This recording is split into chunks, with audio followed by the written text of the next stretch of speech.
Para sa akin, para siyang may konting kilite. Yung habang kinakain mo siya, naaalala mo yung pet mo na rabbit.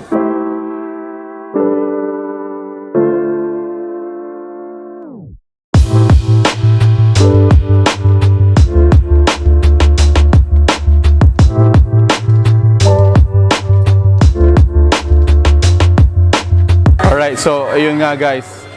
Nandito tayo ngayon sa Hideout Derang Asan and ayun nga, we were invited para po matikman yung kanilang mga exotic food. Actually, amongst the restaurant na pinuntahan namin, napakadalang lamang po ng mga ganitong food spot na nagsaserve ng ganitong exotic food na on our table. Yan, tignan nyo, ang dami nito. So, samahan nyo po kami. Let's go!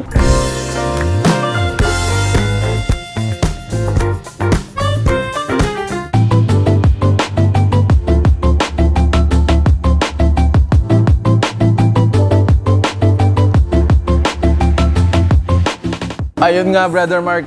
Sobra, grabing table natin ngayon. Actually, one of the interesting dish here ay mga exotic yung mga sinerve nila. Woo! Excited ako guys. So kaninang hinahapag pa lang yung mga dishes natin dito. Medyo naglalaway na ako. Lalong-lalo na dun, bro. Actually, ito yung isa sa mga favorite mo. And ito madalang na rin sineserve ngayon. Is yung mga kamaro. Tama. Titikman ko naman yung kanilang batute. Oh, yeah. Dalawa sa mga exotic na pagkain dito po sa Pampanga is batute at saka yung kamaru. Guys, ang mga ganitong pagkain napaka-seasonal. So, napakadalang po ng mga restaurant ang nagsaserve ng mga ganito and kumbaga, nag-crave kayo guys. Go here. Very few sa mga millennials lang yung mga generation, ang tawag nila, Gen Z, mga ganyan. Hindi na po nakakain ng ganito. So might as well guys, if you wanna introduce these dishes to them Or explore. Yes. Ayan. Pwede ito sa mga food explorer. Napala shoutout sa mga crew na nag-serve sa atin dito, mga tumulong. So this is the first try. Ayan.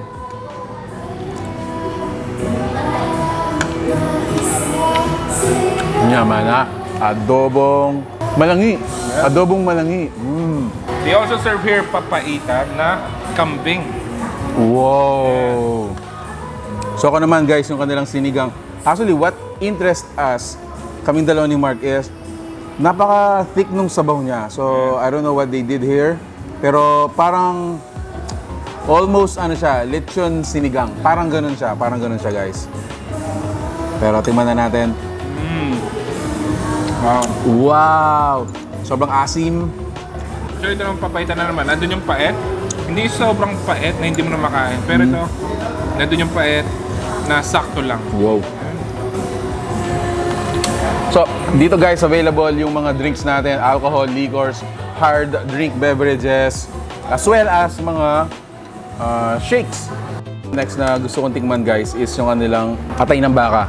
Actually, yung yung bistig nila na atay ng baka is entirely atay.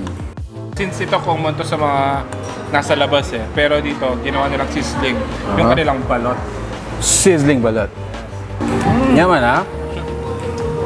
This is what I miss, yung mga exotic na ganito. Kudos to the chef. So kudos po sa kanya. Napakasarap po ng who would have thought? Wala siyang lansa. Sobrang sarap. Lambot din ng liver. Rabbit. It's not my first time to eat rabbit, pero dito po sa Pampanga and I mean in Philippines in general, madalang lang.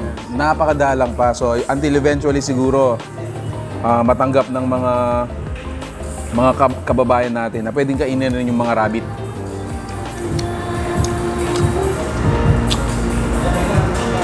In all honesty, para sa akin, para siyang may konting kilite. Yung habang kinakain mo siya, naaalala mo yung pet mo na rabbit. Ito yung mga bagay sa pangpulutan. So, banggitin na rin natin yung mga sinerve nilang iba, brother. So, meron silang crispy pata, fried itik, meron din silang toko at baboy, stuffed pusit, sisig syempre, hindi mawawala dyan. Kapampangan, mga kaldereta, and adobo na iba't ibang klaseng meat. Yeah. So, I wanna try yung kanilang kilawin na tuna. So, patikman bro. Ito yung mga dishes na actually cook sa mga ingredients pa lang. Yes. So, hindi siya dumaan sa apoy or heating and everything. So, ito yung parang Filipino version natin ng sashimi. Yeah. Pero maasim, maanghang, a little bit salty, syempre.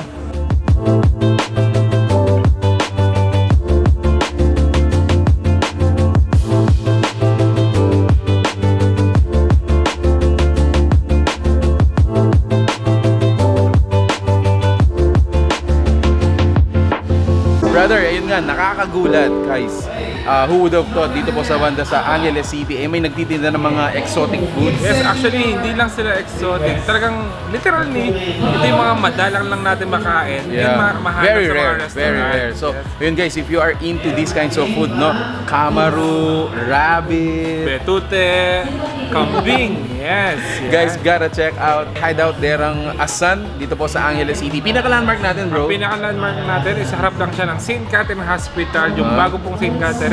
And they are open from 5 p.m. until 3 a.m. Monday to Sunday. Yun guys, if you like this video, please give it a thumbs up. We hope to see you in the next one. That's it. Thank you for watching Word Pampanga. Until our next discovery. Peace out. Bye guys. Shoutout po pala sa lahat ng friends ko sa Manila. Punta kayo dito sa Pampanga.